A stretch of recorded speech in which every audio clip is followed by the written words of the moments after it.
Orang yang mengatakan syahadat itu tidak perlu dipahami secara mendalam, dipahami maksudnya, isi kandungannya, konsekuensinya, syarat-syaratnya, rukun-rukunnya, hal yang membatalkan syahadat, itu salah paham. Karena ayatnya ini Paklam disuruh paham, ayatnya suruh paham. Paklam, hendaklah kamu paham. Paklam, hendaklah kamu mengerti. Paklam, hendaklah kamu yakin. Paklam, hendaklah kamu tahu. Jangan sampai tidak tahu. Semua pekerjaan dimanapun kita berada itu senantiasa diawasi, senantiasa dipantau, senantiasa dilihat, senantiasa diperhatikan, selalu didengarkan oleh Allah. Kalau keyakinan ini menjadi seperti ini, insya Allah manusia nggak mau macam-macam. Kenapa kita sering macam-macam? Karena kita kadang-kadang lepas perasaan bahwa Allah ini mengontrol, mengawasi, memperhatikan kita. Sehingga kita kadang-kadang macam-macam, kadang-kadang mengerjakan sesuatu sembunyi-sembunyi, tidak diketahui. Nah, sadarkah kita bahwa dimanapun kita berada, dimanapun kita menetap, Allah itu maha mengetahui segala. Nah, ini akidah lagi. Kalau Pak Sodik nikah, istrinya 1, 2, 3, tetap nanti anaknya yang lahir, tetap ayahnya Pak Sodik. Ketahui, tetap ayahnya kita. Ayahnya Pak Sodik. Oh, di istri yang pertama punya 2 anak, di istri kedua punya 3, tetap ayahnya. Bayangkan kalau perempuan itu suaminya 4 misalnya. Punya anak itu nanti tak bingung orang. Ini anak siapa namanya? Bin Sipulan atau bin rame-rame? Itu loh, itu jeleknya di situ. Tapi orang yang nggak paham, nggak adil katanya. Enak berkomentar gitu, nggak adil. Masa yang laki-laki boleh poligami, kok yang perempuan tidak boleh poliandri? Nggak adil Islam itu. Ngawur, karena nggak paham.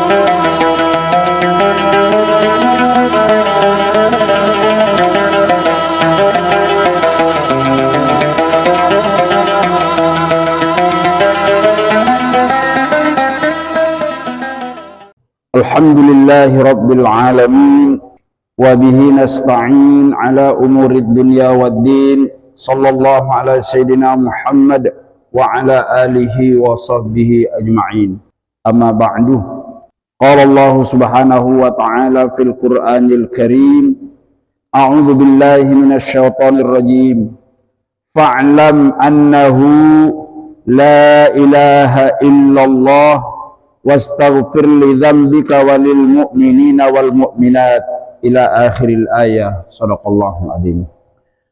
Bapak-bapak dan para jamaah sekalian peserta kajian Al-Qur'an yang dirahmati Allah dan yang kami hormati, mari kita awali pelajaran Al-Qur'an kita malam hari ini dengan memanjatkan doa kehadirat Allah Subhanahu wa taala. Bismillahirrahmanirrahim. Monggo. Allahumma ftah lana hikmataka wanshur alaina min khazaini rahmatika rabbi zidni ilma warzuqni fahma amin. Ya, makro kita atau alamat bacaan kita silakan dibuka halaman 508 surat ke-47, surat Muhammad namanya. Ayat yang akan kita baca ialah ayat 19. Surat Muhammad, surat 47, ayat 19, itu terdapat di halaman 508. Fa'lam annahu la ilaha illallah. Ya, untuk mendapatkan pahala bacaannya, kita baca dulu bersama-sama dengan bacaan tartil. Setelah saya membaca, dimohon bapak-bapak sekalian mengikuti. A'udzu billahi minasy syaithanir rajim. A'udzu billahi minasy syaithanir rajim. Bismillahirrahmanirrahim. Bismillahirrahmanirrahim.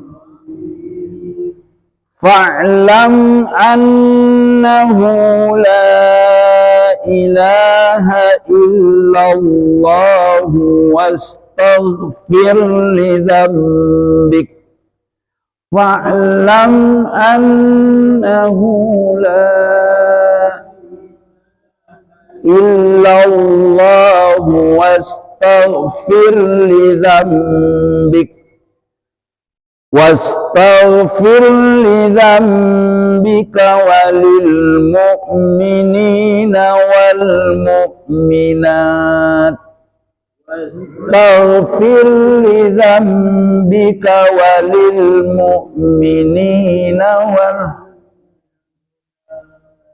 wallahu ya'lamu mutaqallabakum wa mathwaakum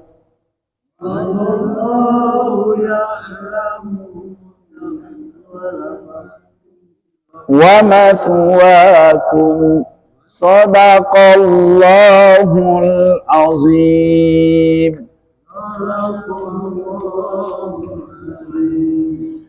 Alhamdulillah, kekal pahalanya di sisi Allah Subhanahu wa taala, baik bagi yang membaca maupun yang sama-sama menyimak, memperhatikan dan mendengarkan.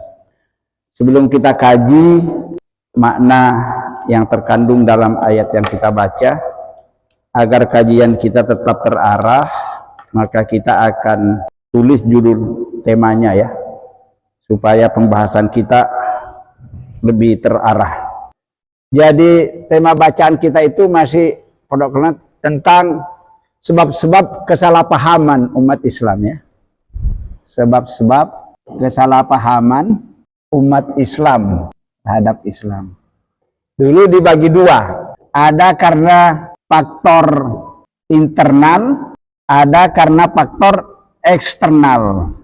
Faktor internal ini sebabnya orang Islam salah paham karena dirinya sendiri. Kalau ini karena faktor orang lain. Faktor internal di sini dulu beberapa kajian kita itu ada karena kemalasan. Nah, kemalasan, malas belajar. Ya. Karena kebodohan. Nah, kebodohan. Apalagi karena taklid buta. Taklid buta itu suka ikut-ikut tanpa dasar. Sedangkan faktor eksternal ini ada karena propaganda musuh-musuh Islam. Musuh-musuh Islam itu ada orang kafir, ada Yahudi, ada Nasoro, wes macam-macam. Ya, termasuk orang Islam sendiri yang orang munafik itu juga banyak Muslim. Itu faktor eksternal. Ada lagi karena pengaruh syaitan.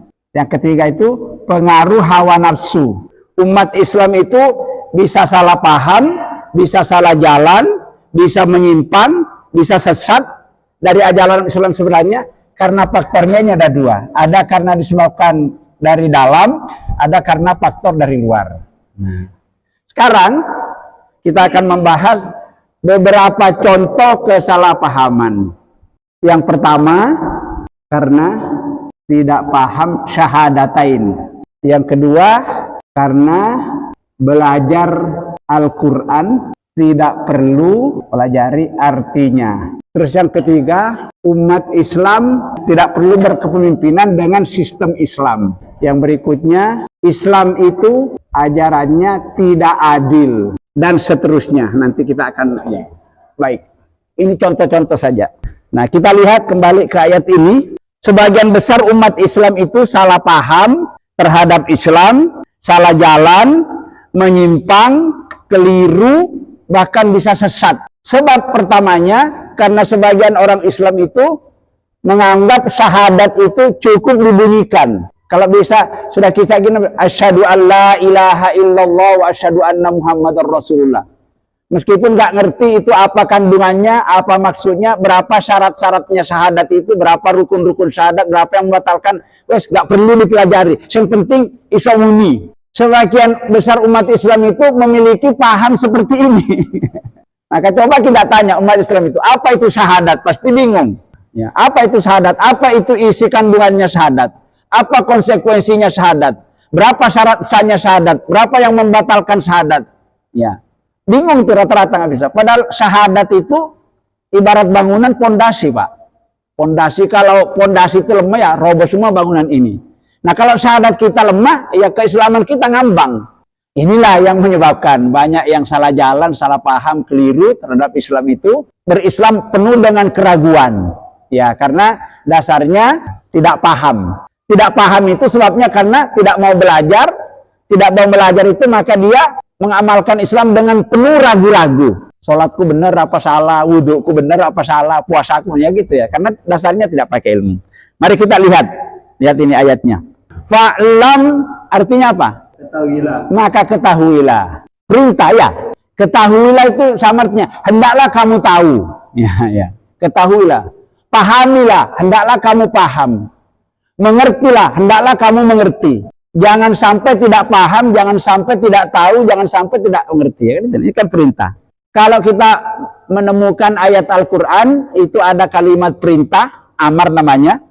Berarti hukum yang terdapat di dalamnya ini maka wajib.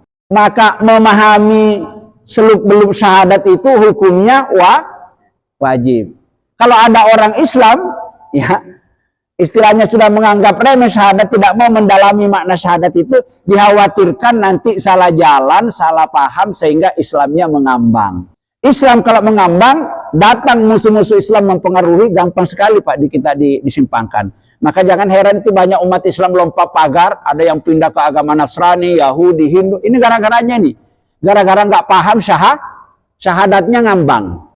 Ibarat pohon kayu itu loh Pak. Pohon kayu itu kalau akarnya nggak nunjang sampai ke dalam tanah, kena angin apa yang terjadi? Ambruk. Beda itu, pohon kelapa itu nggak punya akar tunjang. Jagung nggak punya, kena angin sedikit ya. Beda dengan pohon yang punya akar tunjang. Diserang angin paling-paling cuma goyang.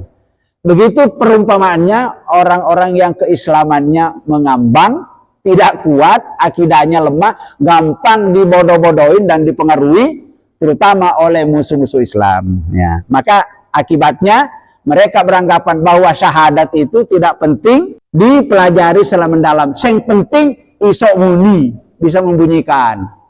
Kalau sekedar membunyikan orang kafir juga bisa. Asyhadu an la ilaha illallah wa anak TK juga bisa. Nah, makanya di sini diperintah. Fa'lam, hendaklah kamu tahu, ketahuilah, pahamilah, mengertilah, yakinlah kamu ya diam. Annahu, bahwasanya la ilaha. Nah ini la ilaha illallah kan kandungan syahadat ini. Syahadat asyhadu an la ilaha artinya apa? Tidak ada Tuhan, tidak ada ilah, tidak ada yang disembah. Tidak ada yang dipatuhi. Menyembah itu artinya Pak, mematuhi, mentaati. Tidak ada yang disembah, tidak ada yang dipatuhi, tidak ada yang ditaati, tidak ada yang diikuti, tidak ada yang dipuja, tidak ada tempat bermohon, tidak ada tempat berharap. Illallah. Ya, kecuali hanya kepada Allah atau selain Allah. Nah, ini syahadat ini. Jangan hanya bisa mengerti, tapi harus dipahami tentang maknanya. Kalau orang Islam tidak paham seluk-beluk syahadat ini, ya maka nanti akibatnya banyak sekali di dalam perjalanan keislamannya itu ya bisa tidak sempurna, bisa keliru, bisa mengamalkan Islam ini bercampur aduk dengan ajaran lain. Kenapa begini? Ya karena fondasinya ini nggak kuat. Maka insya Allah nanti di dalam kajian selanjutnya akan kita bahas nantinya.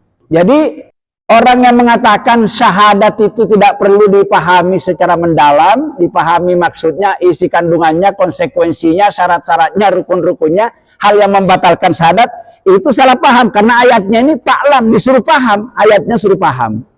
Fa'lam, hendaklah kamu paham. Fa'lam, hendaklah kamu mengerti. Fa'lam, hendaklah kamu yakin. Fa'lam, hendaklah kamu tahu. Jangan sampai tidak tahu. Nah, kenapa kok banyak orang Islam itu punya anggapan seperti itu? Salah satu akibatnya pengaruh kita terlalu lama dijajah oleh orang kafir, Pak. Londo. Berapa tahun Pak Belanda menjajah kita? 350 tahun.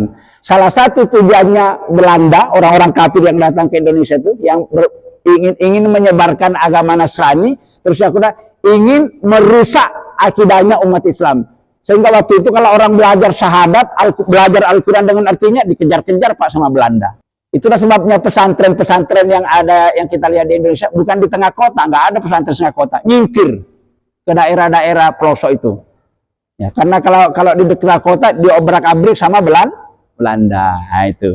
Jadi di sini perintah dalam ayat ini kita diperintahkan oleh Allah untuk benar-benar memahami secara sempurna, secara baik tentang seluk-beluk syahadat. Seluk-beluk syahadat itu meliputi makna dan definisi syahadat, isi kandungan syahadat, syarat-syarat diterimanya syahadat, rukun-rukun syahadat, hal-hal yang bisa membatalkan syahadat, konsekuensi syahadat. Itu harus kita paham. Ke depan nanti harus dibahas gitu. Nah, ada perintah yang kedua ini. Wastaghfir li dzambik. Artinya? Mintalah ampun. Nah, suruh minta ampun ya. Berarti Allah paham kalau kita ini banyak dosa. Allah tahu kalau hambanya yang bernama manusia ini pasti selalu berdosa. Pokoknya nek mata kita melek, kadang-kadang dosa itu nggak bisa dihindari. Ya Pak gitu ya. Kadang-kadang ada dosa yang timbul dari mata, ada dari kuping, ada dari mulut, ada dari tangan, macam-macam. Karena Allah tahu maka kini wastaghfir li dzambika. Minta ampunlah li dzambika terhadap dosa-dosamu. Dosa kita itu ada dua. Ada dosa kepada Allah, ada dosa kepada sesama manusia. Ada lagi, ada dosa besar, ada dosa kecil.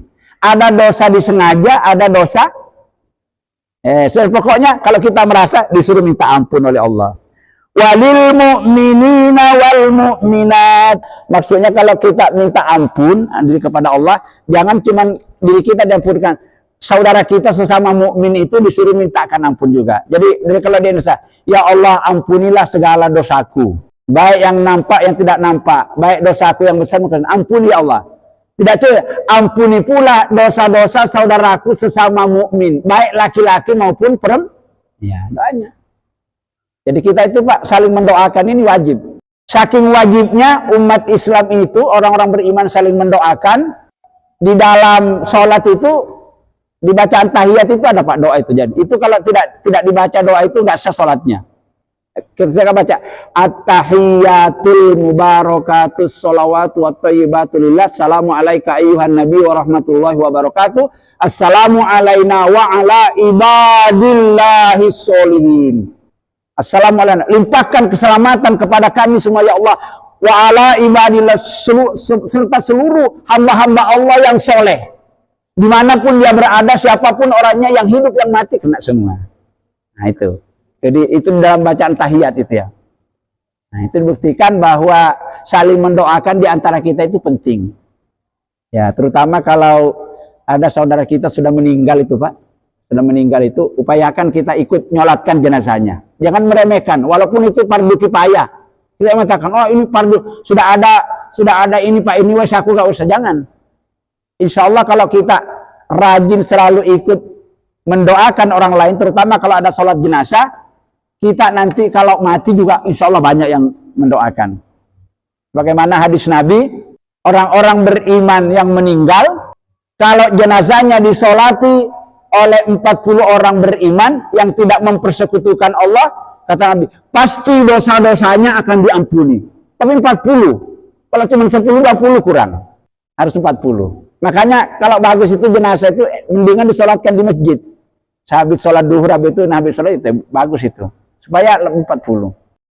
Saya ingat waktu saya di Mekah, kalau kita di Mekah itu Pak, di Mekah itu setiap sholat 5 waktu itu ada komando kayak gini. Shollu alal amwat, shollu alal amwat. Karena di sana itu setiap habis sholat 5 waktu, jenazah itu kadang-kadang puluhan, sampai 50 jenazah pernah saya melihat. Ya, begitu gampangnya orang di Mekah mati. Ya. Nanti dimasukkan ke dalam Masjidil Haram itu, di sekitar Ka'bah. Kalau sudah selesai sholat orang di sana itu nggak wiritan Pak, nggak wiritan kayak kita di sini. Langsung imamnya memberikan komando, ayo bareng-bareng kita nyolati jenazah. Shollu alal amwat, monggo sarung-sarung nyolat akan jenazah. Di Mekah di Madinah begitu. Ya. Suatu saat saya nggak ikut sholat karena capek. Gini saya, ada orang Arab Mesir ngomong, sampai kau nggak ikut sholat jenazah? Saya capek, kayak gitu ya. Terus dia bertanya, kamu nanti kalau mati senang nggak kalau kamu banyak mendoakan? Ya senang Pak. Lah ya udah, kenapa kau diam? Ikut nggak kayak gitu ya. Sampai sekarang saya ingat itu. Nah ini ayatnya. Wastaghfir li dzambika, minta ampunlah kamu atas segala dosa dan kesalahanmu. Tapi jangan cuma dirimu yang mintakan ampun. Walil mu'minina, mintakan ampun juga saudara-saudaramu yang beriman. Yang beriman, kalau tidak beriman tidak. Saudara-saudara, siapapun orangnya, apapun sukunya, doakan. Makanya ada doa diajarkan oleh Allah di surat apa itu? Allahumma ghfir lil muslimina wal muslimat wal mu'minina wal mu'minat al ahya'i minhum. Itu nek khotib baca khutbah Jumat itu pasti dibaca doa itu. Allahumma ghfir lil muslimina. Itu kan memang kewajiban. Apalagi kalau kedua orang tua kita. Ada hadis yang begini Pak Sodik. Seorang anak mendoakan kebaikan, mendoakan keselamatan dirinya, sementara orang tuanya tidak ikut didoakan, doanya tidak diterima. Wah, ini saking pentingnya nih ya. Jadi kalau orang tua itu ya. Karena orang kalau apalagi yang sudah tiada, sudah menghadap ke hadapan itu, tidak ada yang diharap-harap, yang selalu dinanti-nanti, ditunggu-tunggu, itu Pak selalu kiriman doa dari orang-orang yang hidup. Baik anak cucunya, keluarga dan sahabat-sahabatnya. Nah, maka itu penting kita mendoakan itu, saling mendoakan. Terutama kalau orang itu sudah tiada. Karena tidak bisa apa-apa lagi. Hanya, ya itu salah satunya yang paling bermanfaat. Orang yang sudah berada di alam barzah itu ya hanya doa. Nah itu kira-kira. Ini ayatnya. Wastaghfir li dzambika. Minta ampunlah kamu atas segala dosa-dosamu. Jangan cuma dirimu. Walil mu'minina. Mintakan ampun juga saudaramu. Mukmin laki-laki. Wal mu'minat. Dan orang-orang beriman dari kalangan wanita. Wallahu ya'lamu mutaqallabakum wa mathwakum. Artinya Allah Maha mengetahui wa mathwakum. Ya, maksudnya begini. Manusia itu kan manusia yang apa ya? Berpindah-pindah manusia ini kita ya. Kadang-kadang tinggal di sini, kadang-kadang tinggal di sini, sebentar ada di sini, sebentar ada di sini. Ya. Baik kita tempat tinggalnya selalu berganti-ganti ataupun tempat kita menetap di satu tempat, itu Allah tahu. Jadi artinya apa? Semua pekerjaan dimanapun kita berada itu senantiasa diawasi, senantiasa dipantau, senantiasa dilihat, senantiasa diperhatikan, selalu didengarkan oleh Allah. Kalau keyakinan ini menjadi seperti ini, insya Allah manusia nggak mau macam-macam. Kenapa kita sering macam-macam? Karena kita kadang-kadang lepas perasaan bahwa Allah ini mengontrol, mengawasi, memperhatikan kita. Sehingga kita kadang-kadang macam-macam, kadang-kadang mengerjakan sesuatu sembunyi-sembunyi, tidak diketahui. Nah, sadarkah kita bahwa dimanapun kita berada, dimanapun kita menetap, Allah itu Maha mengetahui segala. Nah, ini akidah lagi. Oke. Jadi, contoh kesalahpahaman pertama, umat Islam banyak salah jalan, karena menganggap bahwa syahadat itu tidak penting dipelajari. Sekarang contoh yang kedua. Nah, ini contoh kedua. Ini salah paham. Al-Quran katanya tidak perlu dipelajari artinya. Ini sebagian besar umat Islam kayak gini Pak, anggapannya di Indonesia ini.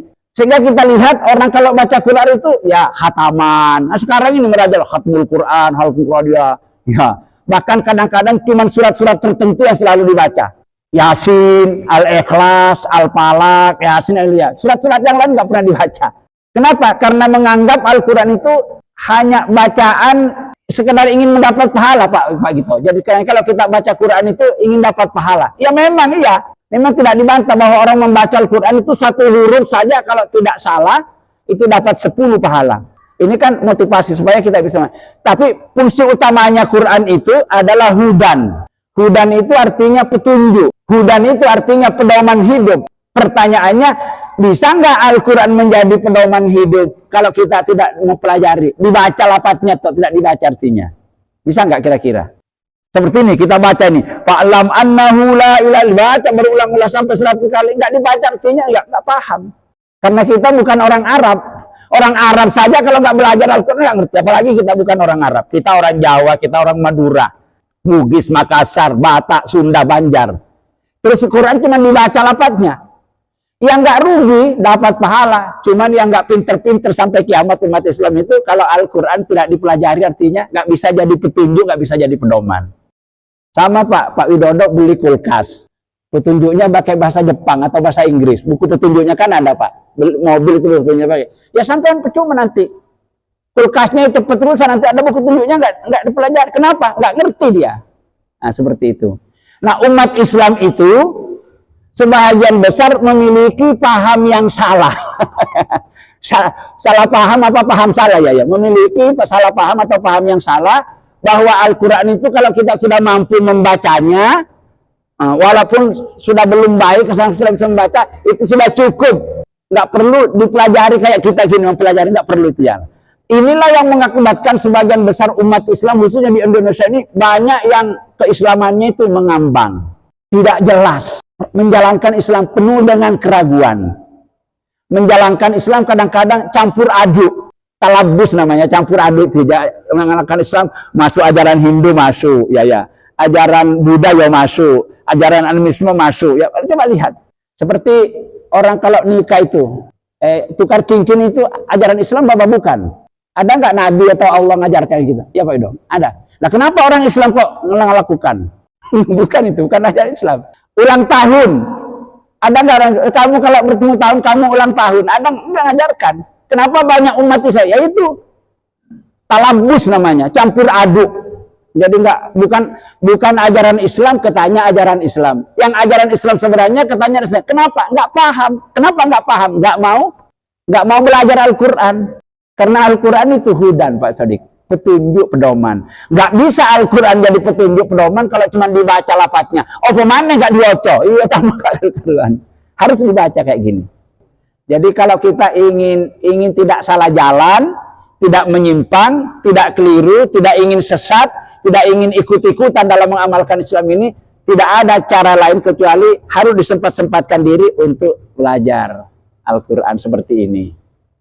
Ya, makanya saya taruh Al-Quran di sini kan beda, Pak. Coba saya ngaji kayak gini, nerangkan. Sampai dengan baca Al-Quran itu beda nggak kira-kira nunya? Saya baca nerangkan gini dengan saya hanya ceramah biasa itu dengan beda nggak? Beda. Ada peraganya, ini harus peraga ditambah dengan papan lagi gitu. Lebih mudah dicerna. Nah, oke. Yang ketiga apa? Semua ajaran di dunia ini, jangankan ajaran yang benar, ajaran yang keliru saja kalau tidak ada pemimpinnya tidak bisa jalan. Ajaran yang keliru saja. Ada rumah tangga, tidak ada kepala rumah tangganya, kacau. Ada sekolah, tidak ada kepala sekolahnya. Ada pabrik, tidak ada ininya. Ada negara, tidak ada pemimpinnya, tidak ada presidennya, kacau. Ada umat, kalau umat Islam ini yang seluruh dunia, tidak ada yang mimpin. Sebagus apapun Al-Qur'annya ini, kalau tidak ada pemimpinnya, Al-Qur'an ini tidak bisa jalan secara sempurna kalau tidak ada pemimpinnya. Tapi yang dimaksud itu pemimpin Islam. Kalau presiden itu lain lagi, ya ini yang dimaksudnya. Jadi makanya umat Islam banyak sebagian merasa tidak perlu umat Islam itu berkepemimpinan dengan sistem Islam. Karena kita katanya sudah punya raja, sudah punya presiden, sudah punya gubernur. Enggak. Yang dimaksud di sini sistem Islam. Karena yang bisa menerapkan Al-Quran itu harus sistem Islam. Nah, umat Islam itu banyak yang keliru punya pemahaman seperti itu. Bahwa pemimpin itu tidak penting. Padahal kata Khalifah Umar itu Khalifah kedua setelah Abu Bakar. Khalifah itu artinya pengganti Nabi dan Rasul setelah wafat itu. Khalifah Umar berkata begini, La islama illa bijama'atin. Islam itu tidak pernah akan tegak. Islam itu ajarannya tidak akan berjalan. Islam itu tidak akan direken orang. Kata Khalifah Umar ini Khalifah paling sukses. Islam berkembang luar biasa. Illa bijama'atin, kecuali umat Islam itu mau bersatu. Nah, sekarang kenapa umat Islam seluruh dunia tidak bersatu? Karena tidak ada pemimpin. Selanjutnya kata Umar, wala jamaah.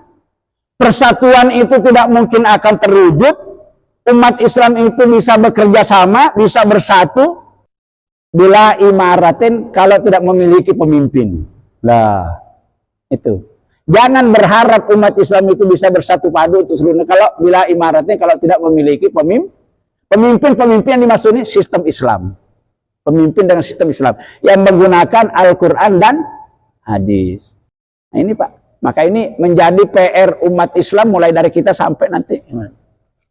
Jadi kalau umat Islam memiliki paham bahwa umat Islam tidak perlu terpimpin dengan sistem Islam, waduh, rusak kita. Ya, rusak ya. Ini jadi harus didudukan. Terus yang keempat apa ini? Ini banyak juga orang-orang Islam kadang-kadang yang ngomong ini. Islam itu tidak adil katanya. Sampai kok bisa mengatakan itu? Apa buktinya? Itu loh, kalau orang meninggal itu pembagian harta warisan. Masa lanang kok bagian dapat dua, kok orang kok dapat bagian satu? Islam itu nggak adil. Karena nggak paham. Memang begitu Al-Qurannya. Lidzakari mithlu hadzil unsayain. Kalau seseorang meninggal dunia, baik ayah maupun ibu, kemudian meninggalkan ahli waris. Ahli waris itu bisa anak, bisa saudara, bisa ayah, bisa ibu, bisa keponakan, bisa ya gitu. Itu namanya ahli waris. Orang-orang yang berhak mendapatkan warisan. Ya, di antara ahli waris itu ada yang laki, ada perempuan. Laki-laki itu selalu dapat 2 bagian, perempuan dapat 1 bagian. Nah, ini yang dikatakan orang yang nggak paham. Islam itu nggak adil. Orang podo-podo anak kok. Makanya di Indonesia ada 2 pengadilan. Ada pengadilan agama di Indonesia, ada pengadilan negeri. Kalau orang lari ke pengadilan negeri membati harawatan dibagi rata. Lanang wewe itu sama. Tapi kalau pengadilan enggak, berdasarkan Quran. Dan itu kalau dibagi mengikuti aturan gitu, dosa kepada Allah. Karena hukum Allah dilawan. Maka yang benar itu, laki-laki dapat 2 bagian, perempuan dapat 1 bagian. Kenapa kok begitu? Nah, ini pertanyaannya. Kenapa kok bisa begitu? Itu yang adil. Karena laki-laki itu tanggung jawab, sementara perempuan ditanggung jawabi. Laki-laki itu memberi, perempuan diberi. Kalau perempuan dapat 1, laki-laki dapat 1, entahlah anseng lanang nanti kalau kawin itu kan diberikan kepada istrinya.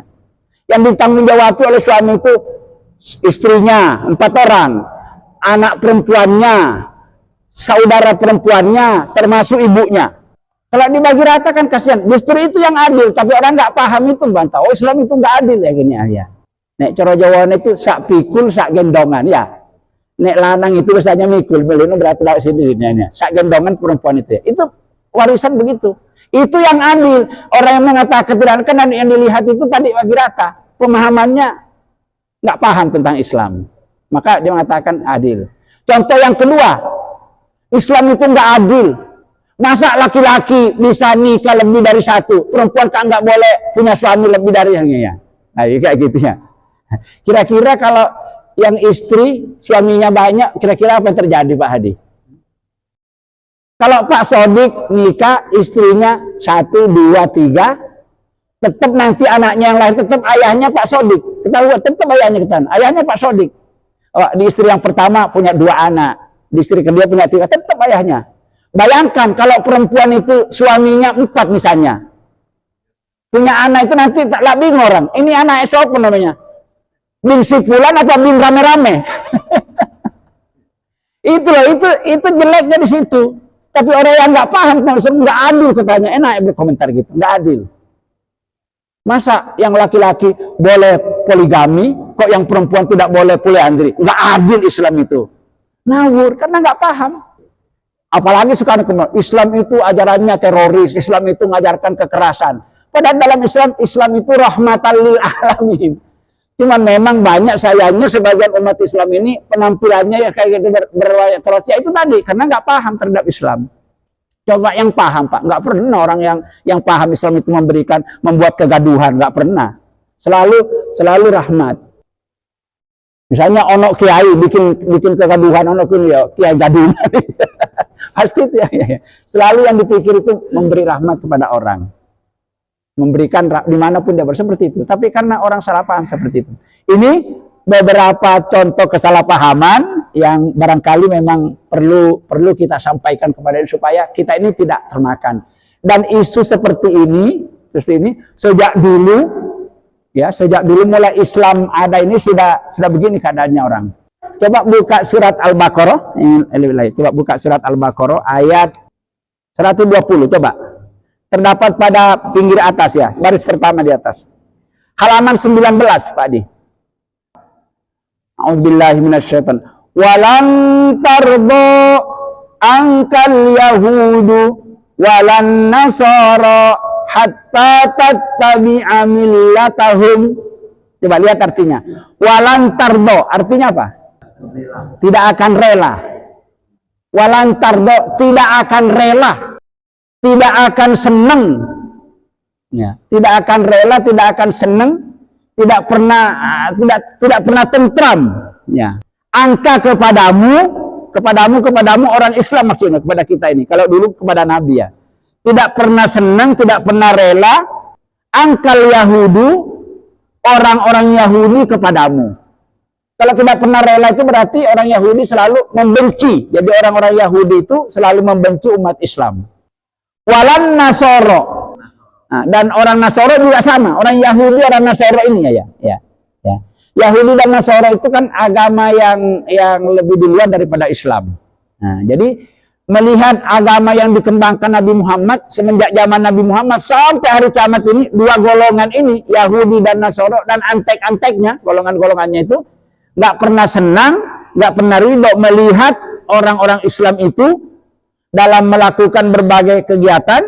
Kapan dia baru senang? Hatta tattabi'a millatahum. Artinya, baru dia senang kalau kamu mengikuti agama mereka, mengikuti sistem kehidupan mereka, mengikuti ajaran mereka, mengikuti budaya mereka, mengikuti keyakinan mereka.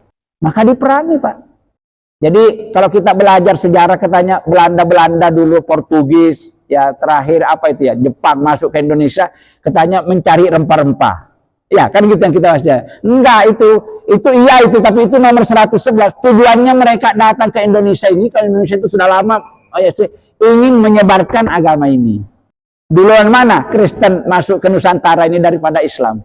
Islam dulu apa Kristen dulu masuk ke Indonesia? Islam dulu. Islam sudah lama, sudah ratusan tahun yang lalu itu. Ya, Kristen ya. Nah, kenapa? Di mana negara-negara yang mayoritas Muslim pasti dijajah. Ya, pasti dijajah dua ini.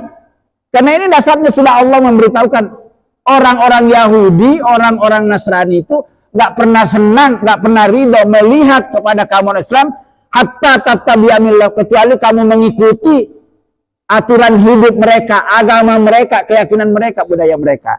Karena ini Allah sudah informasinya dari Allah, maka itu yang kita jumpai. Nggak mungkin keliru Allah berikan informasi. Cuman sayangnya umat Islam itu terhadap sesama Muslim saling bermusuhan, terhadap orang-orang Nasoro rangkul-rangkulan. Ada nggak di Indonesia kayak gini, Pak Widodo? Banyak ya? Nah, coba lihat orang Islam itu.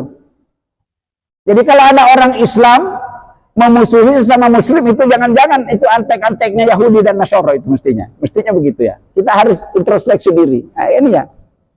Karena kalau kita ini kan harus saling ruhama'u bainahum itu. Orang-orang Islam itu harus saling mencintai, saling menyayangi, saling menolong, saling membantu. Tidak boleh saling menjatuhkan dan saling menggembosi, nggak boleh. Nah, ini ada petunjuk. Kul inna hudallahi huwal huda. Artinya, kul inna hudallahi huwal huda. Katakanlah sesungguhnya petunjuk Allah itu maksudnya Al-Quran ya. Ya. Huwal huda, itulah petunjuk yang sebenarnya. Ya, jadi kalau kita sudah mengikuti petunjuk Allah, mengikuti Al-Quran, insya Allah. Ya. Apa kata Nabi? Aku tinggalkan kepadamu dua pusaka yang besar. Ini menjelang Rasul wafat. Selama kamu berpegang teguh kepada keduanya, aku jamin kamu tidak akan sengsara, tidak akan sesat hidupmu dunia sampai di akhirat. Apa itu? Kata Nabi, kitab Allah, Al-Quran, wa sunnatur Rasul, Al-Hadis. Nah, cuman orang sekarang, berapa banyak umat Islam yang mempelajari Al-Quran kayak kita gini? Kan sedikit jumlahnya. Ini aja kita ngaji cuman berapa orang. Ya. Ya, jadi mau sholat, mau puasa, mau zakat, mau berzikir, berdoa, mau beramal ibadah, baik urusan dunia, urusan akhirat, kalau tidak mengikuti petunjuk Quran itu pasti banyak melakukan penyimpangan, pasti banyak melakukan kesalahpahaman, bahkan yang dikhawatirkan bisa terjadi kesesatan. Karena ini kul innal huda hudallah, petunjuk yang sebenarnya itu adalah petunjuk yang datang dari Allah. Nah, lihat selanjutnya. Wala ini taba'ta ahwa'ahum ba'dal ladzi ja'aka minal ilm ma laka minallahi min waliyyin wala nasir. Artinya, kalau kamu tidak mengikuti Al-Quran, kamu malah mengikuti propaganda, ya, dorongan-dorongan orang-orang Yahudi dan orang-orang Nasrani, kamu mengikuti budayanya, mengikuti aturan hidupnya mereka, ba'dalladzi ja'aka minal ilm, setelah Al-Quran datang kepadamu, maka Allah berlepas tangan. Katanya Allah tidak akan menolong, Allah tidak akan melindungi kamu. Nah, itulah yang terjadi umat Islam sekarang. Tidak ditolong oleh Allah, tidak dilindungi. Di Sumatera bencana sekarang, bencana di mana-mana pertolongan itu. Itu salah satu akibatnya karena manusia-manusia itu sudah aturan Allah dilawan. Sudah sampai. Nah, ya. Ya. Tidak ada tanya jawab, nanti lain kali ya. Ini kan. Jadi ini satu bagian kajian Insya Allah yang akan datang kita akan kaji lagi. Apa akibat-akibat yang akan dialami oleh umat Islam kalau punya paham yang salah seperti ini lalu tidak dibenarkan. Nah itu insya Allah nanti kita akan kaji pada pertemuan berikutnya. Mudah-mudahan apa yang kita kaji malam hari ini dimampukan oleh Allah bisa mengamalkan di dalam kehidupan sehari-hari demi keselamatan dan kebahagiaan kita hidup di dunia sampai di akhirat nanti. Amin, amin ya rabbal alamin. Untuk sempurnanya majelis kita ini, mari kita tutup bersama-sama dengan membaca doa kifaratul majlis. Monggo. Bismillahirrahmanirrahim. Subhanakallahumma wa bihamdika asyhadu an la ilaha illa anta astaghfiruka wa atubu ilaik. Walhamdulillahi rabbil alamin. Assalamualaikum warahmatullahi wabarakatuh.